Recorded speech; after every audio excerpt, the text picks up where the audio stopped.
Olá, sejam bem-vindos a mais uma semana de Capital News, a rúbrica do podcast Capital Talk da Meu Capital, onde semanalmente revelamos aqui as duas ou três principais notícias económicas e financeiras do nosso mundo e falamos sobre o que é que podemos aprender com elas. Antes de começarmos, uma mensagem rápida da XTB, o patrocinador desta rúbrica. Se não quiser sofrer golos, investe no treino. Ainda continua a fazê-lo. Por isso, se não quiser perder dinheiro em comissões, invista com o parceiro certo. Invista em ações e ETFs com a XTB. Escolha a XTB e invista em ações com 0% de comissões. Por isso já sabem, se querem começar a investir em ações, ETFs ou outros ativos com comissões muito baixas e até de forma fracionada, então registrem-se na XTB e vão encontrar o link para a abertura de conta na descrição deste episódio. Começamos então esta semana com uma notícia sobre o famoso S&P 500 e a causa do seu crescimento em 2023. Saiu recentemente um estudo da Société Générale, uma das grandes entidades financeiras europeias, uma entidade francesa neste caso, que indica que se não fosse pela inteligência artificial e todo o negócio que existe à volta da inteligência artificial, o S&P 500 teria tombado este ano sensivelmente 2%, teria uma rentabilidade negativa de 2% desde 1 de janeiro até maio de 2023 e, no entanto, o que se está a registrar é um crescimento de sensivelmente 8% desde o início do ano. Penso que todos nós estamos a par da inteligência artificial, todos nós vemos uma série de notícias sobre inteligência artificial e, na verdade, que impacto é que isto está a ter no S&P 500? Existem, por exemplo, 3 grandes empresas norte-americanas que estão a fazer enormes investimentos na área de inteligência artificial e que, com isso, estão a ver as suas cotações, estão a ver a sua valorização muito em altas este ano. O primeiro exemplo é a Nvidia, que já subiu quase 98% desde o início do ano. Segundo exemplo, a Microsoft, que subiu 29% desde o início do ano. E por último, a Google, que subiu mais de 30% desde 1 de janeiro até maio de 2023. Estas valorizações tremendas destes 3 títulos, por exemplo, não são os únicos, mas estes serão aqueles 3 que o estudo identifica como mais relevantes, são na verdade então a grande causa aparente de estarmos a empurrar o S&P 500 para terreno positivo e, eventualmente, obviamente é um estudo, não há certezas de nada, mas eventualmente se não fosse toda a questão da inteligência artificial e tudo o que a rodeia, então o mais provável era que o S&P 500 estivesse a ter uma performance negativa em 2023. Toda esta questão da inteligência artificial levanta aqui aquelas nossas dúvidas sobre a segurança, sobre se isto realmente é o futuro ou não, o que é que temos que nos preocupar, se é que temos que nos preocupar com alguma coisa, e eu gostava de partilhar aqui a minha opinião, porque claramente a inteligência artificial é algo que está muito presente nas nossas vidas já hoje, que claramente com todos estes grandes investimentos a acontecer, continuará a ser uma figura ou uma situação ainda mais presente nas nossas vidas e acho que é importante nós pararmos um bocadinho para pensar efetivamente no que é que a inteligência artificial pode trazer, quais é que são os desafios, quais é que são os riscos e o que é que nós, de certa forma, podemos esperar. Eu acho que a grande palavra de ordem é adaptação. Nós temos, enquanto comunidade, enquanto humanidade, que nos adaptar a esta nova realidade chamada inteligência artificial. E, na verdade, não é a primeira vez que nós temos que nos adaptar a alguma tecnologia nova. Vamos pensar, por exemplo, na Revolução Industrial. Muito trabalho era feito manualmente. E depois, com a Revolução Industrial, começaram a ser utilizadas muitas máquinas e, nessa altura, o receio era exatamente o mesmo. Que as máquinas viessem substituir as pessoas, que as máquinas viessem tirar o trabalho das pessoas, que muitos milhões de pessoas iriam perder o seu trabalho porque vieram as máquinas. E, na verdade, o que é que aconteceu? O que aconteceu foi que, sim, realmente alguns trabalhos ficaram obsoletos. Algumas tarefas deixaram de ser necessárias por pessoas e passaram a ser feitos por máquinas de uma forma muito mais rápida, muito mais simples, muito mais barata, muito mais eficaz e muito mais eficiente. O que aconteceu foi que surgiram também uma série de novos trabalhos, uma série de novas profissões adequada a essa nova realidade. Sim, desapareceram algumas, mas apareceram muitas outras. E, na verdade, acho que todos podemos concordar que a Revolução Industrial trouxe muitas coisas boas, ok? Não foi perfeito e, obviamente, que houve, claro, pessoas que não se conseguiram adaptar a esta realidade e que acabaram por não sobreviver, digamos assim, a esta transformação, mas para o mundo em geral, esta Revolução Industrial claramente trouxe muitas coisas boas. Tivemos depois também uma situação relativamente semelhante com o aparecimento da internet e dos computadores e da informática de uma forma geral, onde mais uma vez se falava que por se fazer tarefas que eram feitas manualmente por pessoas, passaram a ser feitas automaticamente por computadores, também íamos perder uma série de postos de trabalho, também ia ser um problema, e no entanto o que é que voltou a acontecer? novas profissões surgiram, novas necessidades em termos de conhecimento surgiram. Mais uma vez, algumas pessoas não se conseguiram adaptar e acabaram por não sobreviver, com aspas, a esta revolução. Mas, de uma forma geral, o mundo deu novamente mais um bom passo em frente para ser um sítio melhor, mais acessível, com mais condições.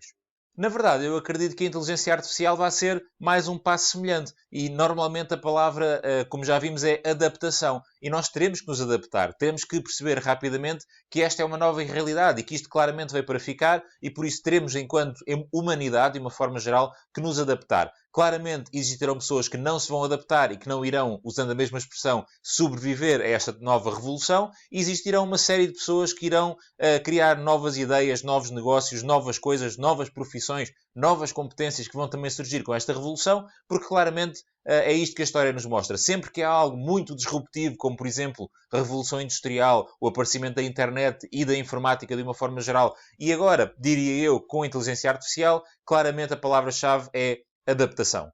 A segunda notícia desta semana está relacionada com a LVMH, e já vamos falar a seguir para quem não conhece o que é a LVMH, e esta empresa europeia integrou a lista das 10 maiores empresas mundiais.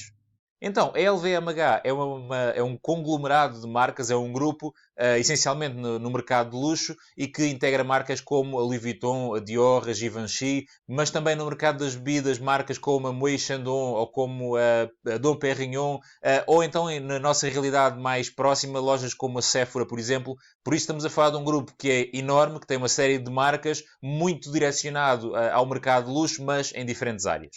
E então, a LVMH alcançou recentemente a capitalização bolsista a rondar os 450 mil milhões de euros.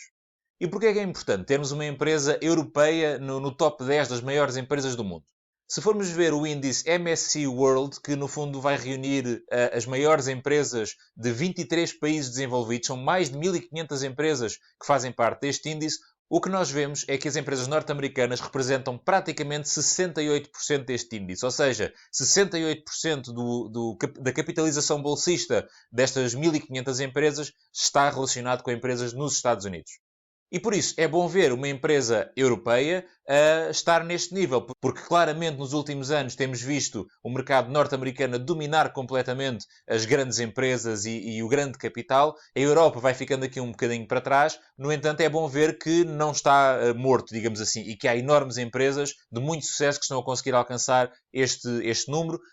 Claramente num número muito menor, mas ainda assim temos algumas empresas europeias que fazem parte deste grande mercado das maiores empresas mundiais. Além disso, um outro ponto que eu gostava de refletir era também sobre o crescimento das empresas e das marcas de luxo quando estamos numa altura em que se fala de altas inflações, altas taxas de juro, uma cada vez mais longínqua, mas ainda assim possível, recessão económica. Então, se há tantas dificuldades no mundo e tantas pessoas a passar dificuldades e as marcas de luxo crescem no mesmo período, será que isto faz algum sentido? Na verdade, eu não sei se faz sentido ou não. O que eu sei é que mostra que, claramente, o mundo não é igual para toda a gente e o mundo não é... ou pelo menos nem toda a gente vê o mundo da mesma forma. Porque, claramente, enquanto há muitas pessoas que estão a passar dificuldades, e nós estamos conscientes disso, há também muitas pessoas que claramente estão muito bem, que não estão a passar dificuldades absolutamente nenhumas e que estão a consumir destas empresas e destas marcas de luxo para que elas também cresçam. Por isso, claramente, há aqui uma diferença, ou várias diferenças na forma como as várias pessoas veem o mundo, como usam o seu dinheiro, e isso, obviamente, traz aqui resultados muito diferentes. Se na mesma altura em que nós passamos dificuldades, há outros que estão a comprar marcas de luxo, então claramente há alguma coisa que estamos a fazer diferente. Porque é que no mesmo momento económico, no mesmo momento que o mundo ultrapassa, há pessoas que conseguem ter um poder de compra muito grande e fazer este tipo de investimentos e de compras, e há pessoas que estão a passar tão mal com o aumento dos seus 100 ou 200 euros na prestação do crédito de habitação, por exemplo.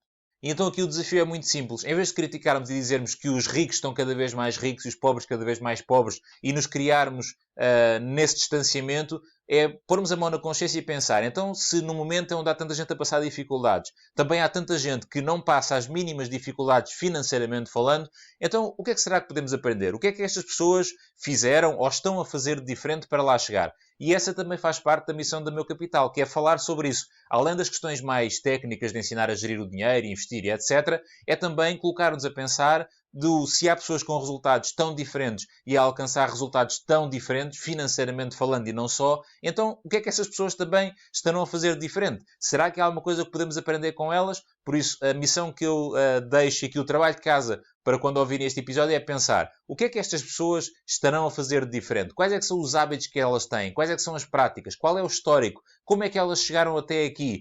E, eventualmente, vocês até se pensarem, conhecem alguém no vosso círculo relativamente curto de amigos ou família, alguém que está financeiramente muito bem. Falem com eles e perguntem: o que é que fizeste? Como é que chegaste aqui? Nunca é demais reforçar a importância do falar sobre dinheiro de uma forma genérica. Por isso, o trabalho de casa para quando ouvir este episódio é falarem sobre dinheiro com uma pessoa que esteja, e que vocês conheçam e que estejam à vontade, uma pessoa que esteja financeiramente mais tranquila ou num estado mais seguro do que o vosso. Falem com ela e perguntem o que é que ela fez, como é que chegou, o que é que ela faz e tentem aprender com isso. A última notícia desta semana que tenho para partilhar convosco está relacionada com a Young Minho Enterprise, a YME, que está a organizar um encontro nacional de júnior empresas em Portugal. As júnior empresas são, então, como o nome indica, empresas feitas por estudantes e aqui associadas a 16 universidades do país. Existem no total 24 júnior empresas de norte a sul do país e então o que este encontro vai fazer é juntar as pessoas dessas 24 júnior empresas em Braga no início de junho.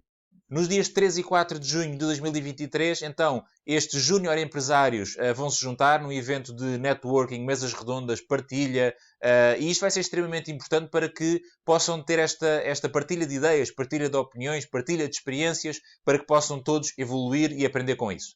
Eu tenho falado muitas vezes sobre isso, sobre a importância do partilhar, a importância do trabalhar em conjunto, trabalhar em equipa. E isto é um ótimo exemplo. Estas 24 junior empresas e as centenas de pessoas que estarão associadas a elas de alguma forma, estarem no mesmo sítio a partilhar as suas ideias e as suas experiências. Porque muitas delas, para não dizer todas, passarão por desafios muito semelhantes ou iguais. E por isso fará todo o sentido poderem partilhar abertamente o que é que aconteceu, como é que superaram estes desafios, quais é que foram as coisas que correram bem, que correram mal, e esse espírito de partilha vai acelerar e muito os resultados destas junior empresas. E isto é um ponto muito importante que pode ser aplicado à nossa vida de uma forma geral, que é falarmos sobre as coisas que nos desafiam, falarmos com as pessoas que estão, teoricamente, os nossos concorrentes, digamos assim, pessoas que estão a tentar fazer ou alcançar a mesma coisa do que nós, e nós percebermos quais é que são os desafios, porque muitas das vezes os desafios são exatamente iguais. Ora, se eu tiver algo que eu já passei no passado e que consegui dar a volta e eu explicar isso a alguém, explicar como é que eu fiz, eu vou acelerar muito o processo de crescimento dessa pessoa ou dessa organização. Da mesma forma que, quando essa pessoa ou organização passar um outro desafio que eu não tenha passado, eu posso aprender com ela. Na verdade, isto vai funcionar como um acelerador para ambos e um acelerador para as nossas missões. E isso vai ser extremamente importante. Um outro ponto que também gostava de ressalvar aqui, em relação à importância que os jovens têm nesta revolução, digamos assim, relacionada com as finanças pessoais e com o empreendedorismo. É muito bom ver cada vez mais jovens disponíveis e interessados neste tipo de tópicos e, como também já tive a oportunidade de partilhar nas redes sociais da Meu Capital, temos sido contactados por diversas universidades de norte a sul do país para fazer formações sobre finanças pessoais, sobre investimentos, sobre impostos. E isso tem sido realmente muito bom. Ver que há uma iniciativa muito grande dos estudantes para aprenderem sobre estes temas e que eles estão a ir atrás. Isto é uma parte essencial da transformação que a Meu Capital quer implementar em Portugal e por isso é com grande satisfação que vemos que os estudantes universitários, e não só, porque também nos níveis mais baixos isto também já começa a acontecer, por isso ver que os estudantes, de uma forma geral, estão motivados e estão interessados em serem agentes importantes desta mudança. E assim termina mais um Capital News. Não se esqueçam de dar like e de seguir o canal onde estiverem a ver ou a ouvir este episódio e continuem atentos às novidades. E há sempre muita coisa a acontecer nas redes sociais e em daily.meucapital.pt. Muito obrigado e até para a semana.